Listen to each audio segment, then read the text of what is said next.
ও ভাই, হাসবো না কি করবো কিছু বুঝতে পারছি না। শালা জাট সিনেমাটা রিলিজ হয়ে গেছে, এক্ষুনি দেখে এসছি।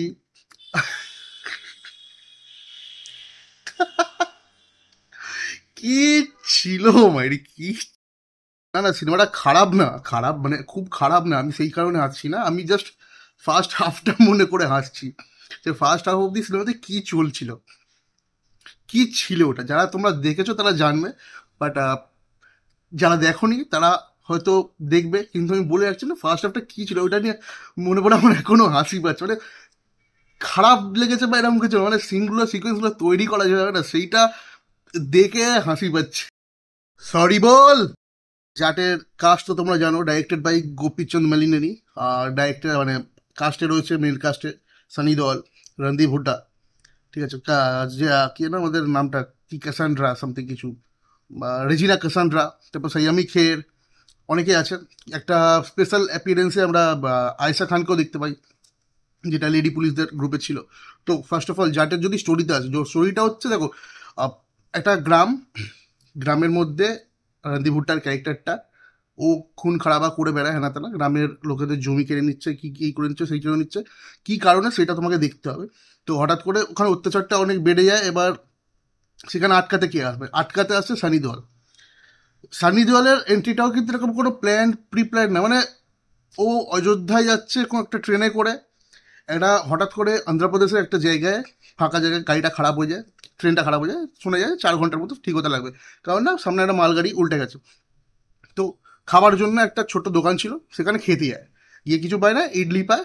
তো ইডলিটা খেতে বসেছে, হঠাৎ করে কিছু লোক আসবে, ধাক্কা লেগে ইডলিটা পড়ে যায়। তো সানি দেওয়ালের কথা হচ্ছে ওদেরকে শুরু করেছে, খাবারটা যে পড়ে গেছে, ফেল ধাক্কা লেগে পড়ে গেছে, তো সরি বলে দে, সরি বল। ওরা বলে না। এবার এখান থেকে দুমদাম মারপিট শুরু হয়, সেখান থেকে ওরা বলে আমরা কার লোক জানিস, তো বলবে কার লোক, একজনের নামে, সেখানে গিয়ে তাকে বলে সরি বল, সেও বলবে না, তাকেও মারবে, মারার পর বলে, সেও বলে যে আমি কার লোক জানিস, তারপর আরেকজনের নাম আসবে, এরকম করতে করতে কিভাবে রণদীপ ভুটার কাছে পৌঁছায়। এবার রণদীপ ভুটার সাথে পৌঁছে তারপরে কেসটা কি হয়, কেন অ্যাকশন হচ্ছে, কেন মারপিট হচ্ছে, কেন এত ঝামেলা, সেটা দেখার জন্য তোমাকে সিনেমাটা দেখতে হবে। এবার সিনেমাতে যদি আসি তাহলে বলবো, সিনেমাটা আমি খুব খারাপ বলবো না, আবার মারাত্মক হেভি কিছু বলবো না। প্রথম কথা, সব থেকে বেস্ট আমি বলবো যে অ্যাকশনটা লিখেছে ভাই, অ্যাকশন যে কোরিওগ্রাফ করেছে, জানি ঠিক আছে, আমরা জানি সে ওভার দ্য টপ যাবে। প্রথম কথা তো একটা বলিউড ফিল্ম, বাট ট্রিটমেন্টটা টোটালি সাউথের সিনেমার মতো। সেটা অ্যাকশন থেকে শুরু করে, ডায়লগ থেকে শুরু করে, মানে কোনো ক্যারেক্টার এন্ট্রি হচ্ছে, তার নাম বলে একদম সে এই লেওড়া মার্কা এই সেই হেনা তেনা বলে একদম ইয়ে করছে, তাকে হাইপ করছে, তারপরেই সে মারপিট করছে, এরকম টাইপের জিনিস আছে যেটা সাউথ সিনেমাতে অলরেডি হয়ে থাকে, কারণ যাতে সিটি মারে। বাট এখানেও সেম জিনিসটাই হয়েছে। এবার যদি সিনেমা অ্যাকশন, অ্যাকশন যে কোরিওগ্রাফ করেছে বা তৈরি করেছে, দেখো সে খুব ক্লেভারলি করেছে, ভালো কথা, কিন্তু অ্যাকশনটা ওভার দ্য টপের থেকে বড় কথা আউট অফ দ্য ওয়ার্ল্ড, না আউট অফ দ্য ওয়ার্ল্ড না, out of the universe, out of the universe তৈরি করে। মানে জানি আমরা দেখে আমার নিজেরও ভাবা মনে হচ্ছে যে এটা তো হতে, এটা ভাই কোনোদিন সম্ভব নয় এই জিনিসগুলো, বাট তাও ভালো লাগছে দেখতে। কেন না, যে করছে, যে ফিগারটা অ্যাকশন করছে, আমাদের one and only Sunny Deol, সে যখন হ্যান্ড পাপও তুলে নিয়েছিল তখনও মানিয়েছিল, এখানে পাখা নিয়ে ঘোরাচ্ছে সেটাও মানাচ্ছে, কারণ সামনে প্রেজেন্ট করেছে সানি দেওয়ালকে, সানি দেওয়াল মানায় লুকটাতে অবভিয়াসলি। তো সেই ক্ষেত্রে ঠিক আছে, বাট তাও বলবো ওভার দ্য টপ একদম, মানে যারা দেখেছো তারা জানবে মারাত্মক লেভেলের, অন্য টাইপের, আউট অফ দ্য মানে লজিকের মাসি এক করে দিয়েছে এরকম ব্যাপার। তো কিন্তু আমি এটা বলছি না, গাদার টু এর থেকে ভাই অনেক বেটার, গাদার টু এর থেকে, গাদার টু যদি এখানে আমি জাটকে অন্তত এখানটা রাখবো মোটামুটি। যদি আমার কাছে অপশনও থাকে ফের নতুন করে কোনো সিনেমা, দুটোর মধ্যে কোনো সিনেমা দেখার, আমি জাট দেখবো। এইটা গাদার টু তো অবশ্যই। সেখানে আরও একটা খুব ভালো লেগেছে যে ওই সেলার বা কেজিএফ এর মতো ওই ভুসপাস এরকম কাট টু কাট এরকম অ্যাকশন না। এখানে দেখো প্রথম কথা, সানি দেওয়ালের বয়স হচ্ছে, সেটা পুরো সিনেমা জুড়েই বোঝা যাচ্ছে, ডায়লগ থ্রোয়িং এর থেকে শুরু করে বডি ল্যাঙ্গুয়েজে সব কিছুতেই বোঝা যাচ্ছে সানি দেওয়ালের বয়স হয়েছে।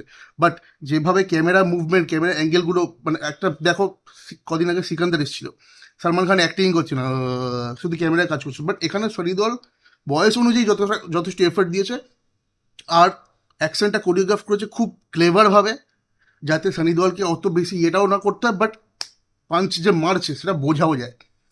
সেই হিসাবে জুম ইন বা ধুমধাম এরকম যে সাউথের যেরকম হয় আর কি, সেইগুলো তো সানি দেওয়াল ঠিক আছে, সানি দেওয়ালকে মানায় ভাই, কোনো ব্যাপার। রণদীপ হুড্ডাকে একটা খুব ভালোভাবে প্রেজেন্ট করেছে, বিশেষ করে রণদীপ হুড্ডা যে ব্যাকগ্রাউন্ড মিউজিকটা ছিল ওটা খুব ভালো, খুব ভালো তৈরি করেছে। কারণ বলিউড তো ফট করে রণদীপ হুড্ডাকে রেকগনাইজ করতে পারে না, হলিউড বা বাইরের সিনেমাগুলো করেছে, সেখানে রণদীপ হুড্ডাকে অনেক বেটারভাবে প্রেজেন্ট করেছে, দেখতে ভালো লাগছে। একটা স্ট্রং হিরোর সামনে একটা স্ট্রং ভিলেন না যতক্ষণ না দাঁড়াচ্ছে ততক্ষণ সিনেমা মানায় না, যে অ্যাকশন হচ্ছে বা রাগ বা যে কনক্লুশনটা আসছে সেটা মানে না।